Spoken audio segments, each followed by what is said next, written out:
오늘의 두 번째 발제자이신 김봉영 인천전자마이스터고 고등학교 교장 선생님께서 공업계고 재구조화를 위한 도전과 장애를 주제로 발표를 해주시도록 하겠습니다. 큰 박수로 맞이해 주시기 바랍니다.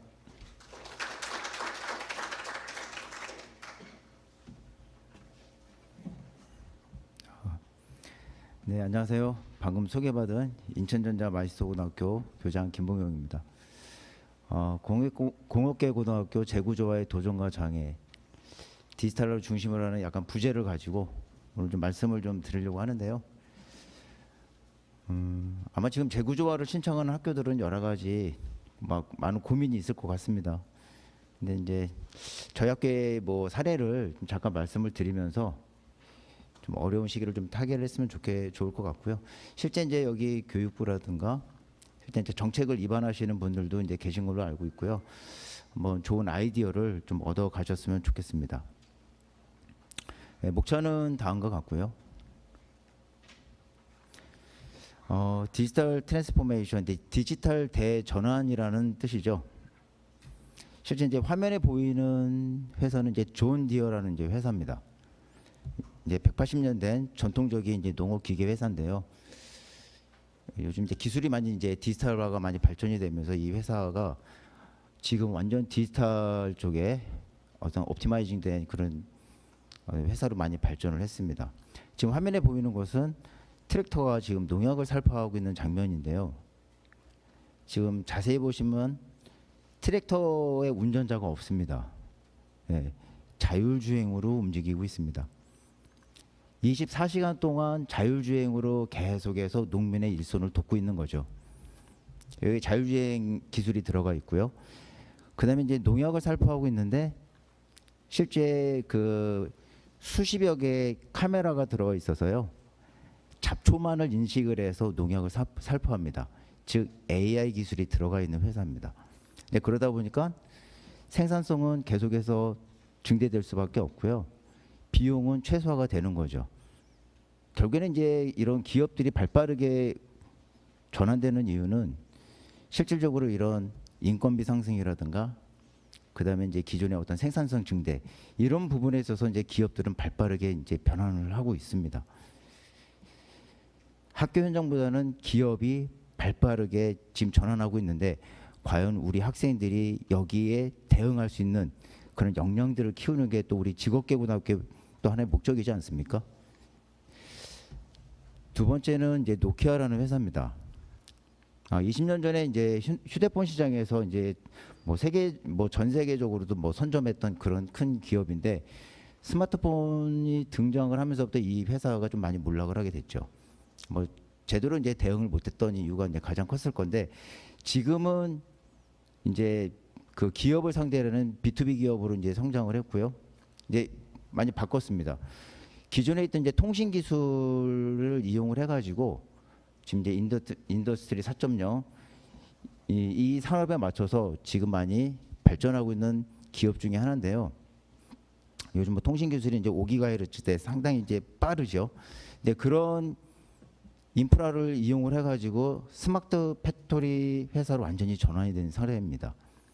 네, 여기도 디지털로 상당히 급속도로 이제 많이 발전을 하긴 회사고요. 지금은 이 회사 같은 경우에는 네트워크, 물류, 자동화 등 다양한 루트에서 지금 회사가 많이 그 B2B 기업으로 해서 이름을 좀 많이 있고 며칠 전에 이제 싱가포르를 갔는데 싱가포르 창의공항에 있는 여러 가지 물류 시스템, 관제 시스템 이런 것들이 전부 다 노키아에서 만든 거더라고요. 네, 이렇게 이제 기업이 좀 빠르게 발전을 하고 있습니다. 기업은 빨리 발전을 하는데 과연 기술은 어떨까요? 이번에는 좀 기술을 한번 봤는데요. 지금 이제 화면에 보이는 것은 PLC입니다. 실제 이제 우리 기계과나 전기과 학생들이 이제 PLC를 많이 다루는데 요즘 트렌드가 어떠냐면요. 일단 컴팩트한 사이즈, 속도가 빠릅니다. 예. 옛날의 PLC가 아닙니다. 지금의 PLC는 엄청난 속도가 빠릅니다. 그리고 이더넷이라든가 와이어리스 통신 기술을 이용해가지고 원격으로 다 제어를 합니다. PLC를요. 그다음에 이제 각각의 장치가 들어있는 각각의 이제 그 PLC가 들어있는 장치를 우리는 이제 클라이언트라고 우리가 얘기를 하기도 하는데요. 실제 이제 그 클라이언트 때에는 여러 가지 센서들이 많이 들어가 있습니다. 근데 그러니까 여러 가지 센서들을 통해서 여러 가지 데이터들이 취합이 되겠죠. 실제 그런 데이터를 기반으로 해가지고 유의미한 정보를 만들고, 그래서 뭔가 공급과 생산을 맞춰줄 수 있는 그런 머신러닝 기법을 이용을 해가지고 요즘은 많이 발전하고 있고요. 실제 스마트 팩토리에 이런 여러 가지 PLC들이 많이 들어가 있습니다. 근데 이런 것들이 요즘에 이제 기술의 트렌드인데, 예를 들면 이제 기업에서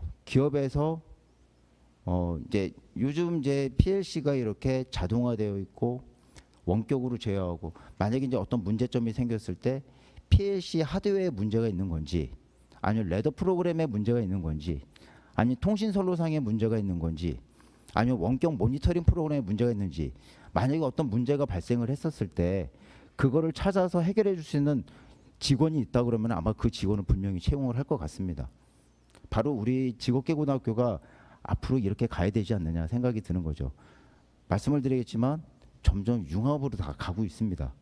그래서 어떤 한쪽으로만 배우는 이제 그런 시대가 아니라, 이제는 뭐 예를 들어서 전기과 학생이라도 PLC를 다루지만 이제는 통신까지.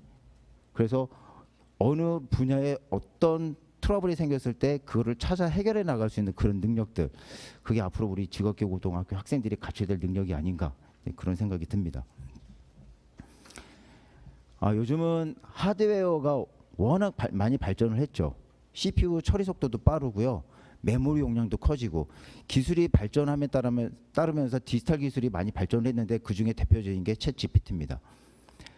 이제 제가 그 코리아 인더스트리얼 에듀케이션 챌린저 해가지고 약간 우리나라 공업 교육의 뭐 방향 도전인데, 그런 제목을 가지고 한번 영어로 한번 챗 GPT에다가 찾아봤는데요. 우리가 생각하는 그대로 대답을 하더라고요.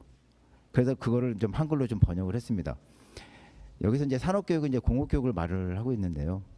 일단 공업교육은 인공지능, 빅데이터 등의 사물 인터넷 분야에서 이제 여러 가지 산업 환경을 제공할 수 있는 여러 가지 기술들을 학생들에게 제공해야 된다라고 얘기를 하고 있고요.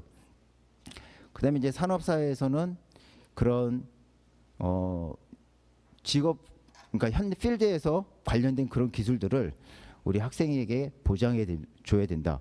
그렇게 또 얘기를 하고 있습니다. 그다음에 이제 기술적인 것뿐만 아니라 또 이제 실무적인 경험을 위해서는 창의력이라든가 문제 해결을 위한 실습 교육, 즉 창의 융합 교육이 필요하다는 것을 또 얘기를 하고 있고요.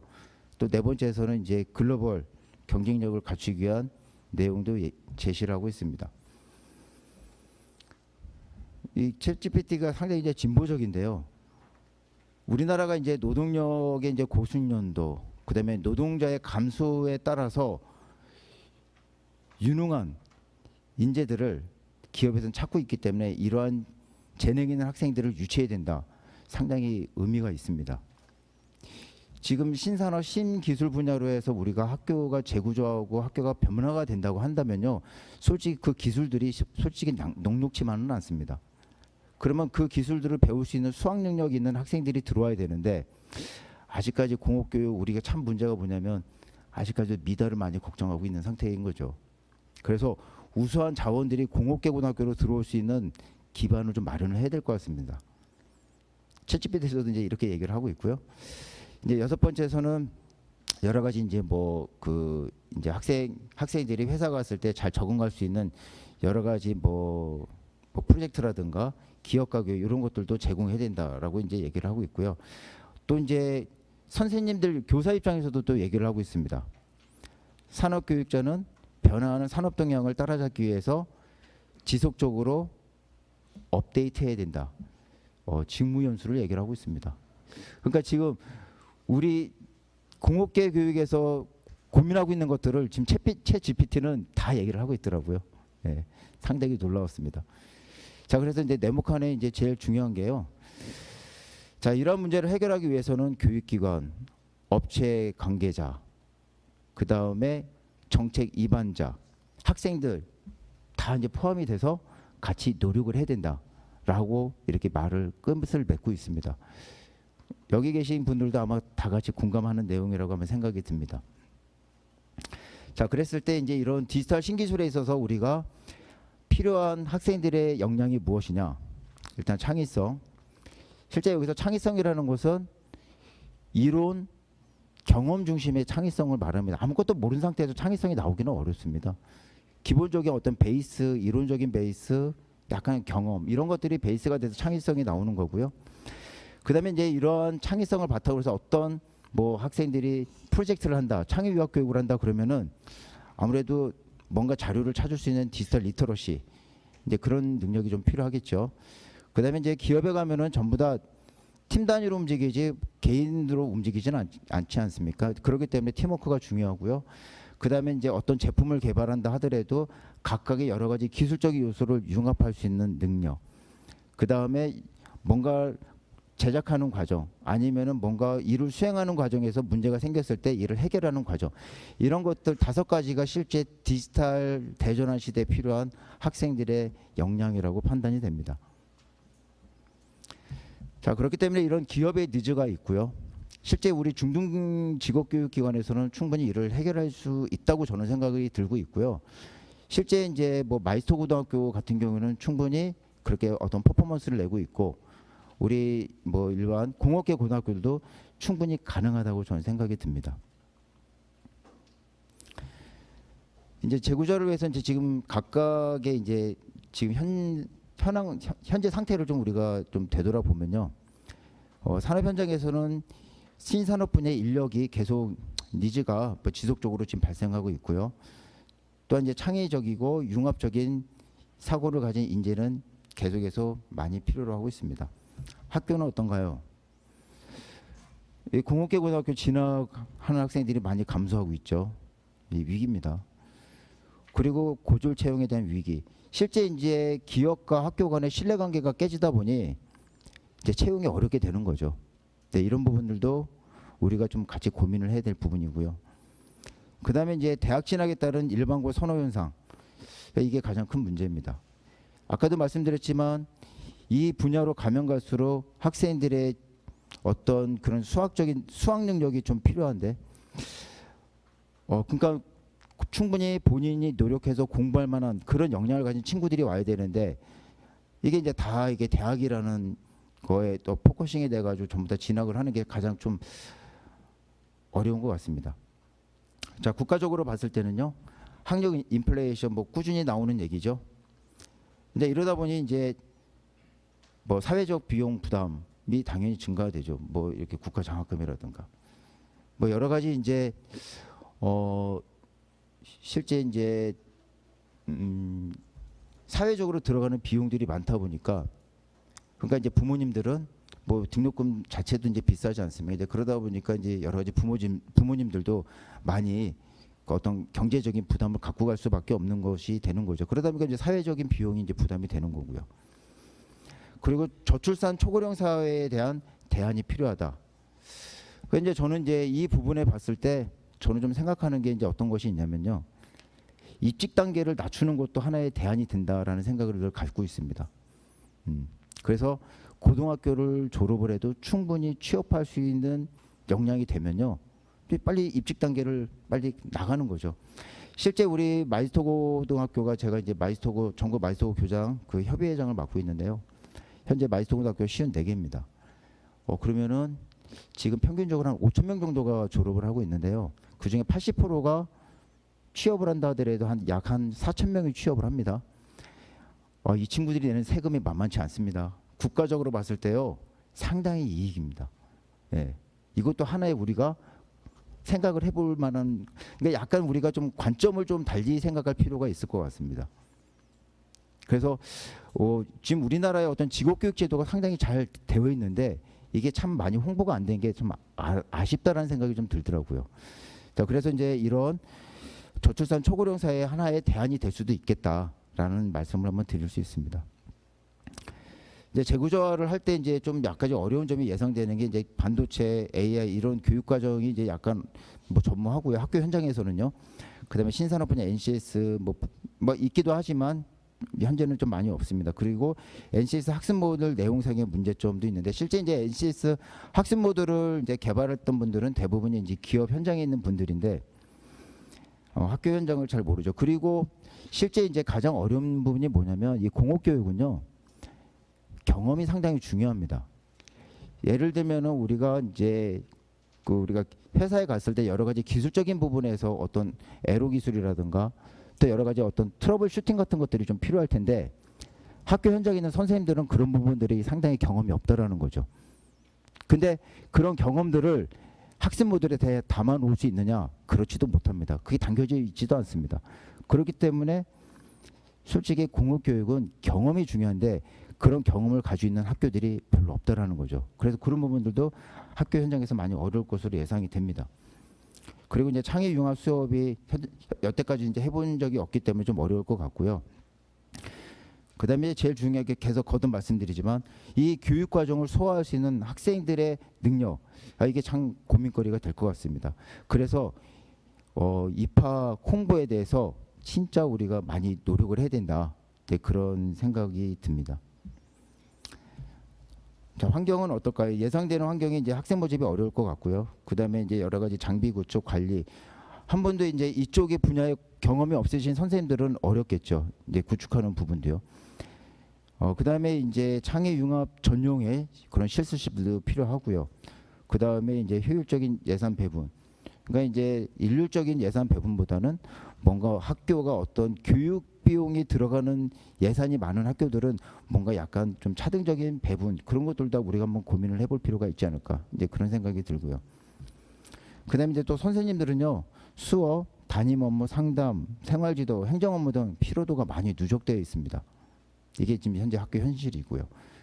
뭐 당연히 여러 가지 취업 인프라든가 네트워크는 여러 가지 이제 많이 어려울 것으로 예상이 됩니다.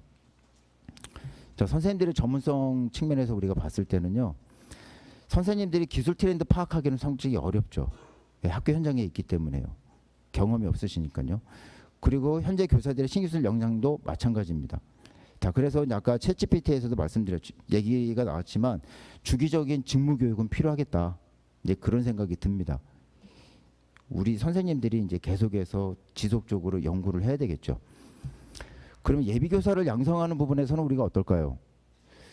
실제 예비교사 즉 사범대가 되겠죠. 사범대에서 뭔가 이쪽 분야를 미리 좀 경험을 하고 오면은 훨씬 학교 현장에서 좀 더 융통성 있게 유도리 있게 잘 돌아갈 것 같은데 또 그게 또 안 됩니다.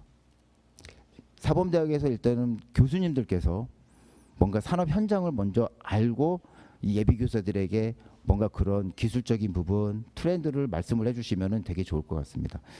자, 그 다음에 이제 그 실무기술의 유검자가 이제 교직에 등용이 되면 좋겠다라는 말씀을 드리고요. 나머지는 그냥 읽어보시면 될 것 같습니다. 네, 이 부분도 그냥 읽어보시면 될 것 같고요. 스킵하도록 하겠습니다. 이제 성공적인 재구조화를 위해서는 이제 저희 학교의 사례를 이제 잠깐 좀 말씀을 좀 드리도록 하겠습니다. 이제 저희 학교하고 이제 한국 이제 전자정보통신산업진흥회라는 협회가 있는데요. 여기 같은 경우에는 지금 1976년에 전자 분야의 발전을 위해서 특별법으로 제정된 특별 법인 단체입니다. 비영리 기관이고요. 상당히 규모가 큽니다. 이 협회가요. 저희 학교는 그 당시 2012년입니다. 지금으로서 한 거의 10년 전이죠. 솔직히 저희 학교 인력풀이 어디 있겠습니까?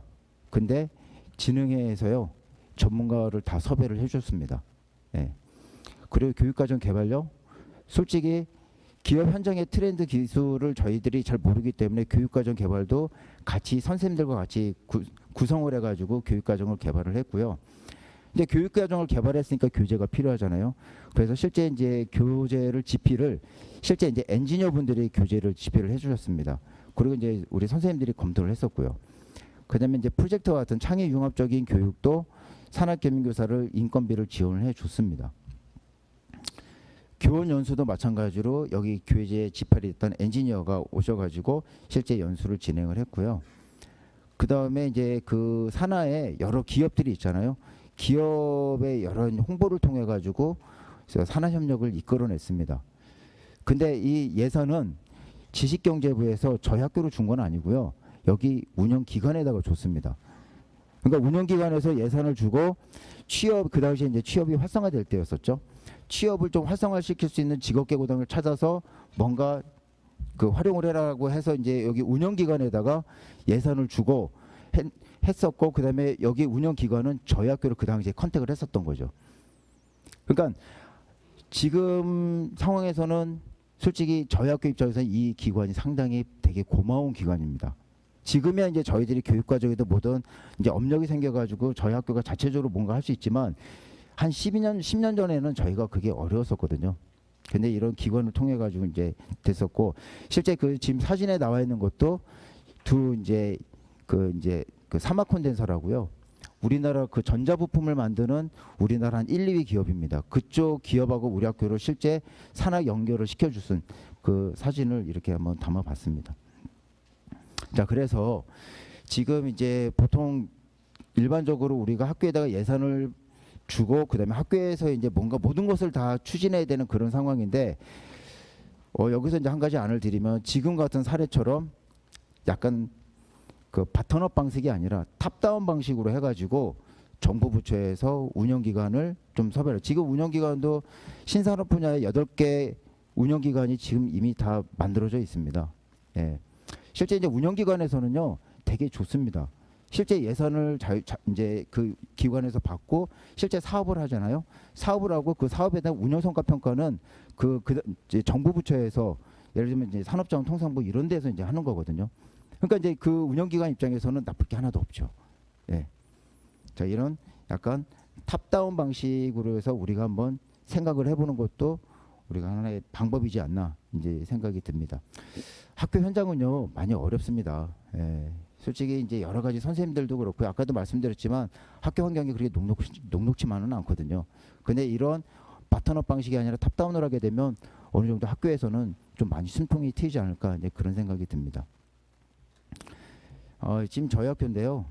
실제 이제 창의 융합 프로젝트 수업을 하는 그런 장면인데, 실제 이제 이런 디지털 신기술, 이 신산업 분야에 있어서의 학생들의 역량은 상당히 중요하고요. 마치 이제 그 어떤 기업의 연구소처럼 우리 학생들이 이렇게 열심히 작품을 만들고 있습니다. 예. 자, 그래서 이제 우리 공업교육의 발전을 위한 이제 재원을 잠깐 말씀을 드리면요. 이제 생활지도가 이제 아무래도 우리 학교 현장은 특히 이제 이 직업계고등학교는 생활지도가 상당히 어렵습니다. 한 반에 진짜 선생님을 힘들게 하는 한 학생이 한두 명만 있어도요, 선생님들은 엄청 힘듭니다. 예. 거기에 올인을 할 수밖에 없거든요. 예. 그래서 이제 그런 생활지도에 어려움이 있기 때문에 그러다 보니 오히려 수업권이 다른 학생들에게 보장이 안 되는 거죠. 그래서 이런 생활지도 이런 부분들 특히 이제 교권 강화하고도 좀 관련이 있는데 이런 부분들은 우리가 좀 고민을 해야 될 것 같고요.